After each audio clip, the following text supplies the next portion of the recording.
In case you are unaware of it, there's a lot of snowstorms north of here and between here and Delaware. I went home.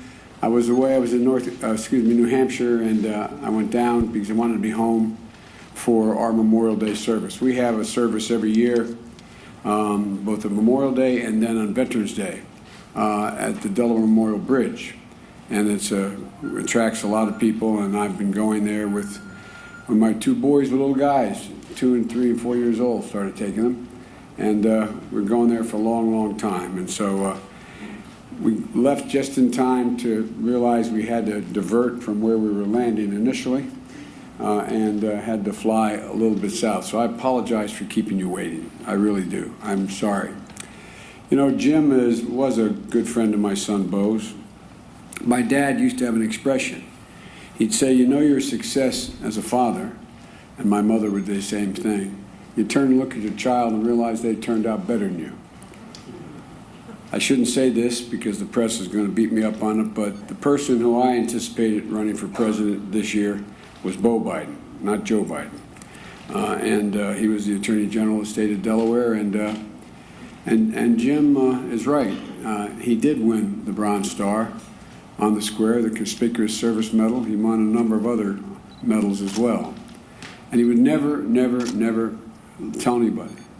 And we were going in our, when Bo had been home, his commander in Iraq was a general who admired Bo. And when Bo passed away, he asked whether or not he could come and speak at his funeral, along with President Obama. And he talked about Bo and told the story that we were having a major event for Iraqi war veterans at the White House, a dinner for Iraqi war veterans and their commanders. And Bo was going to go to the dinner. He was reluctant to go, but I insisted he go, and the president insisted he go. And when he went, he would not put on any of his decorations. And so he got a call from his commanding general, I know this is on, saying, put them on. It's an order. It's the first time, and I think the only time, that Bo had his chest full of 4 medals that he won as a soldier. And he was very proud, Jim, of having served he was a sitting attorney general. And he had to literally, as a member of the National Guard, you can't have any dual responsibility. So he went to the Pentagon and sought a waiver to be able to go with his unit when they were assigned to go to Iraq for a year. And they said he only could do it if he would, in fact, turn control over the office over to someone else. He could not have any contact with it because you can't mix federal and state business. And he did. And he went out, typical Bo, and he found a former attorney general who was a great guy, who was also a veteran, who was a Republican, former Republican attorney general. And everybody said, my God, what's Bo doing? And he turned the office over to all his people in the office, but he turned it over to a really fine guy who was a Republican Attorney General.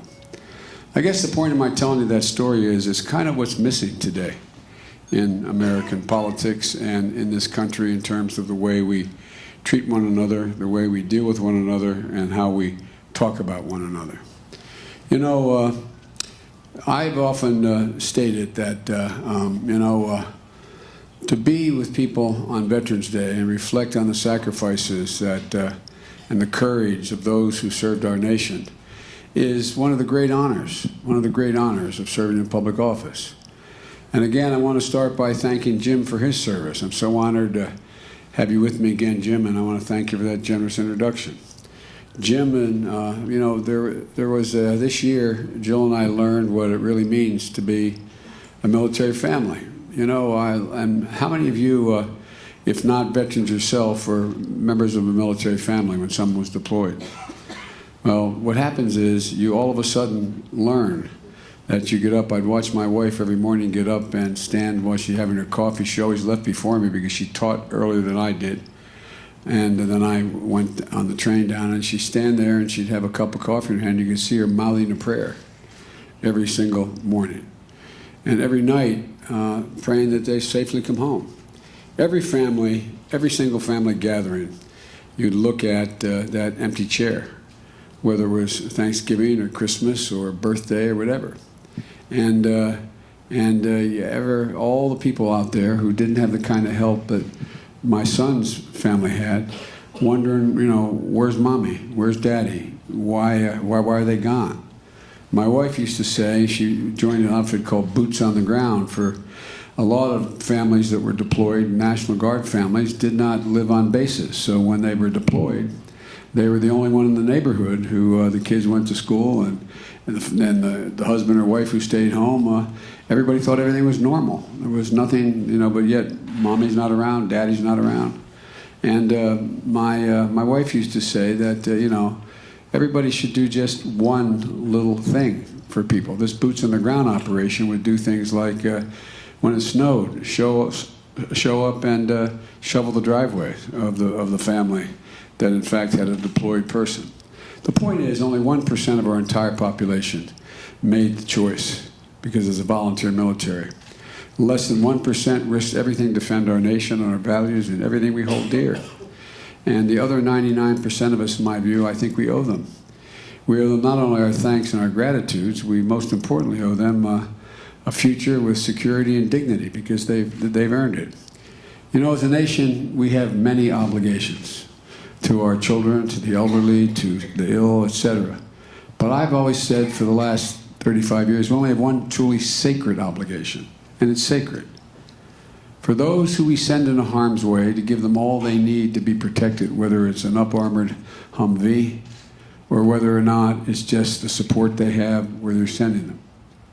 And when they come home, to care for them if they've been wounded, if they're lost, care for their families, give them an opportunity. That's why today I released a plan. I don't know whether you have copies of it or the fact that you may have summaries of it, where I think how we have to up the ante on our sacred obligation to veterans and to military families. If I'm elected your president, it starts by protecting the VA and restoring the trust in it, because the VA has to be the premier provider of our veteran services and their well-being. And here's why. The VA has more specialized knowledge about the kinds of health problems that veterans have, from needing prosthesis to mental and physical concerns that in fact are unique to having served in the military. And the private sector hospitals, they're great, but they don't have that expertise. And it provides a community as well. In communities where there's a VA hospital, it's not just that the veteran can go in and be cared for, but he can also find out where he can get help to get job training, or he can go in and get help for a whole range of things that he or she needs to provide for their family. And the facilities, accountabilities to our own, not just for the veteran's health and well-being, but for successful outcomes. We have a responsibility, in my view, to ensure that we're providing veterans with world-class health care, the world-class health care they deserve. And that means hiring doctors and medical professionals to work at the VA. The fact is, we're making community care providers, we're holding them to the same high-quality standards we hold the VA. That means making sure that women veterans are getting the services they deserve. Women veterans. It's critical. It means ensuring that there is no veteran who is locked out of treatment or for conditions related to toxic exposure to burn pits or elsewhere, traumatic brain injuries, or that they've experienced in the line of duty, or the mental health problem. I carry with me, as some of you know, every day I carry with me my schedule. And on that schedule, I hope I have it in the pocket of all this pocket I have here, full of things. The schedule I have lists where I'm supposed to be, and by the hours and the minutes. And it has listed every day a black box on the end of this. And it lists the exact number. It's a daily troop update. I call the Pentagon. Not I don't, my staff does. And that Pentagon, we ask exactly, not generic, not roughly, how many people died in Afghanistan and Iraq and other war zones we were in, but exactly how many. And I really hate it when I hear people say, well, and it's not their fault, well, over 6,000. Well, yesterday it was 6,898. Today it's 6,900. Every single one of those fallen angels left behind an entire community, people and connections, and left a bereft community. Wounded, 52,954. 54, not 900, because every one of them matters. And folks, you know, what's not on here is 300,000 vets since 9/11 have come home with post-traumatic stress. 300,000. And they're in trouble, and they deserve every single bit of help we can give them. You know, one of the things that I am proudest of having done, besides dealing with the MRAP, which was, I never thought I'd have to fight the Pentagon to give them money, but they wanted to spend it on other things, not on that. You know, there are more amputees from the wars in Afghanistan and Iraq because of IEDs than any war since the Civil War. More amputees than any war since the Civil War because of these IEDs. But one of the things that I was able to do when I was a senator, and then Barack strongly supported and we expanded it, is, you know, some of you are Vietnam veterans. You had Agent Orange drop upon your heads in the, as we defoliated jungles. You were entitled to military compensation if you could prove that that Agent Orange caused whatever the immune system damage was to you. But you had to prove it. And it's very hard to prove. One of the things I was able to do as a senator is convince the United States Congress and the President to vote for that if you were exposed and you had a problem, ipso facto it was because of that. You didn't have to prove it beyond a reasonable doubt. Well, folks, a lot of you who served, a lot of folks who served in Afghanistan, in Iraq, and even in parts of Kosovo, are exposed to what we call burn pits. They dig these great big pits, like you do on a farm sometimes, with the great big pits that are anywhere from 6 to 10 feet deep, and they throw all the material in that pit, from plastic chairs to combustible items, that in fact should be disposed of, and they openly burn them. Thousands of our veterans have been exposed to the smoke from in their hooches from those pits. We should make it a law, because there's more people who are coming home with brain injuries and tumors as a consequence of this than, again, any other war. And so one of the things we should be doing is anybody who can demonstrate that they were in the line of or next to those burn pits should, in fact, it causes a lot of cancer, just like the firefighters. Remember 9/11, those firefighters went in, what they finally did? So many of them are getting cancer. They decided, the United States Congress, is that they would be covered for that cancer if they were in that burned out, blown up World Trade Towers. And so the same thing should be done for veterans today coming home. It is not because my son died of glioblastoma, disease of the brain, went very, very healthy, but he lived in the plume of those burn pits for a long time. He's passed. It doesn't affect him.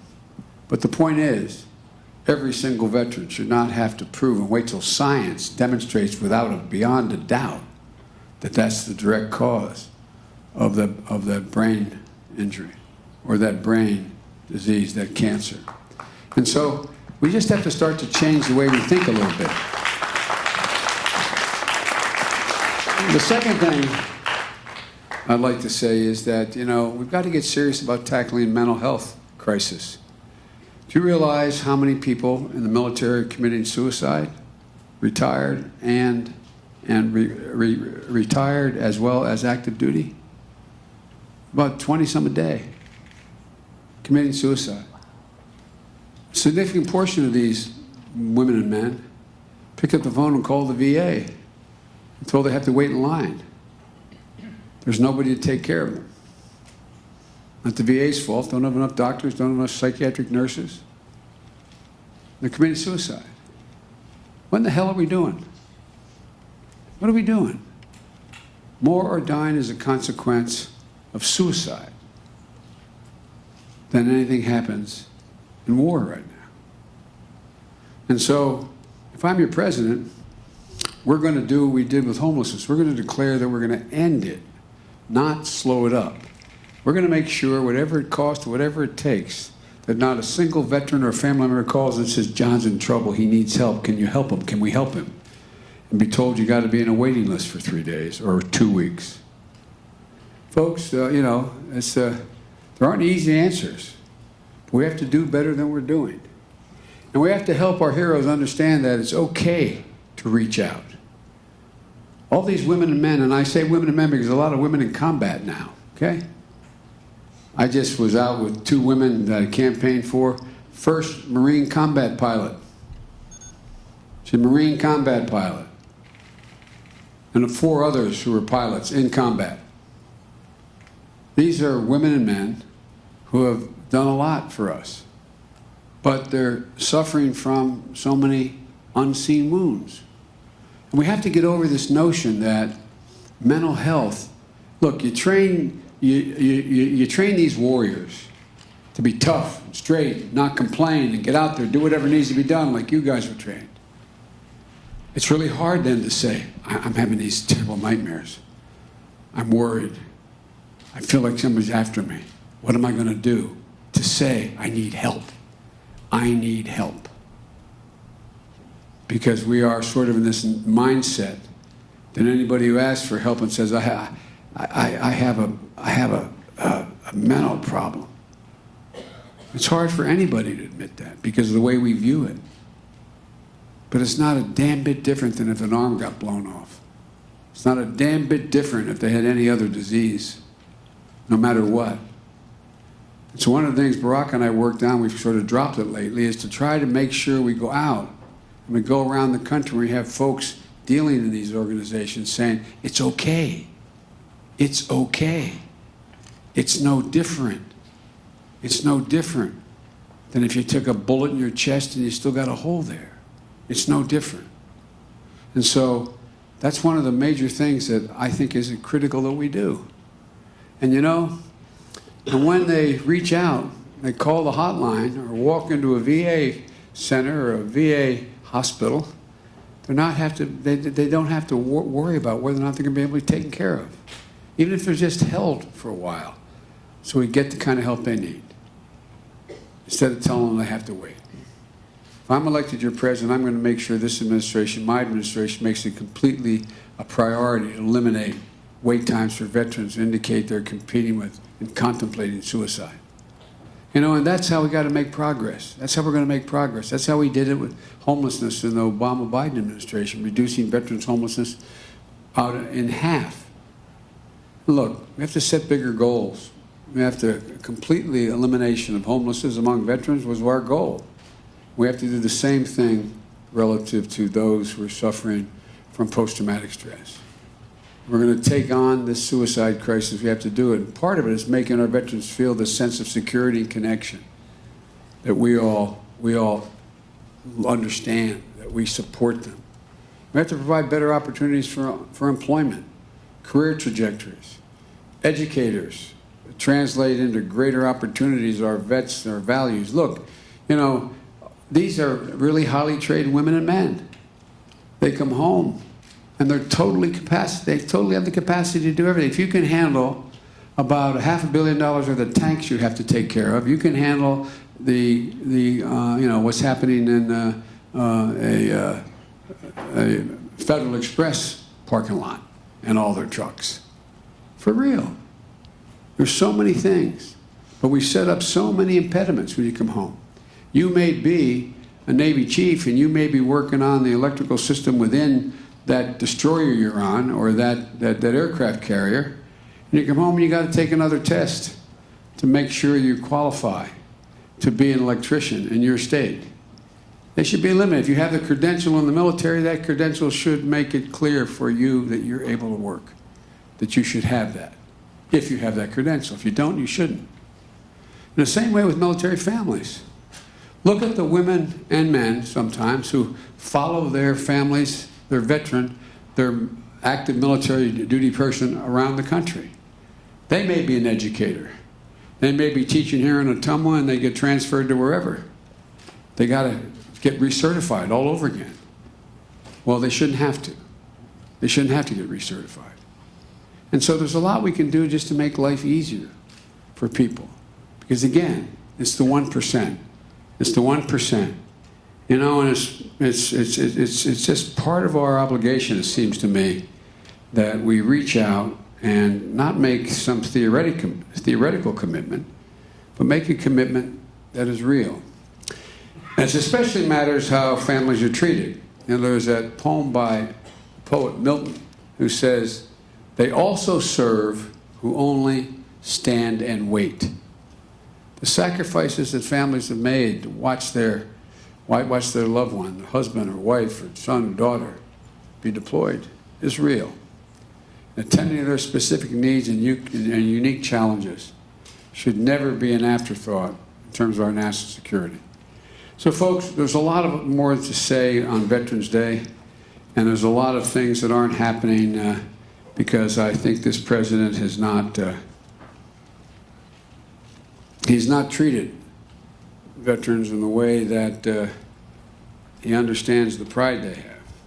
Do you see the looks on the faces of those military personnel when they were told to evacuate and leave the Kurds alone? I mean the military that was ordered to leave. They're almost pleading. People standing there saying, "Don't go, don't go." It wasn't a large standing army. We're talking about fewer than several hundred. They're pulling out because they know what's going to happen. 100,000 of those Kurds, families displaced, had to flee. How many died, we don't know. These are the people who lost 11,000 people. Kurds lost 11,000 people defeating the caliphate, ISIS, putting 10,000 ISIS prisoners in jail. We walk away from them. You saw what some of the leading military men in the nation's history said, and they're the least political people in the world.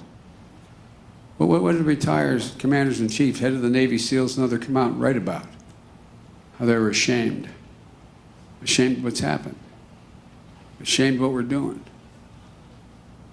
So folks, look, the whole thing is, you all know it, and I'll end with this. The vets, and by the way, several million have strapped on their boots like this guy did to go, and I've been in and out of Afghanistan and Iraq and that area over 20 times. It's a God-forsaken area, particularly Afghanistan. And they strapped on their boots knowing for sure, almost certainly, that they were going to be deployed. It's an incredible generation of warriors. World War II is the greatest generation, but no generation has gone as often, been deployed as many times, and come home and got back out, and got sent back out 3, 4, 5, sometimes 6 times. They're not looking for you to thank them.